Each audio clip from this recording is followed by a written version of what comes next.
bisita ko. Ba't nandito ka, Lydia? Ha?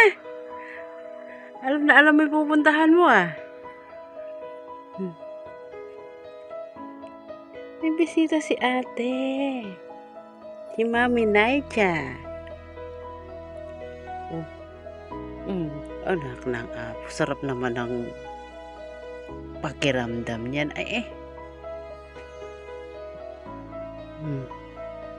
Anak na nga po. Dinalaw mo si ate dito.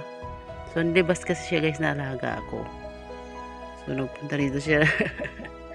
Alam na alam niya kung sino nag-aalaga sa kanya, no?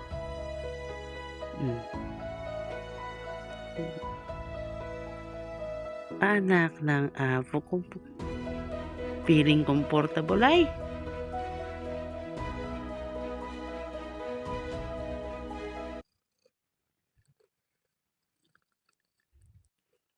Alam mo sa hinga niya pagka komportable.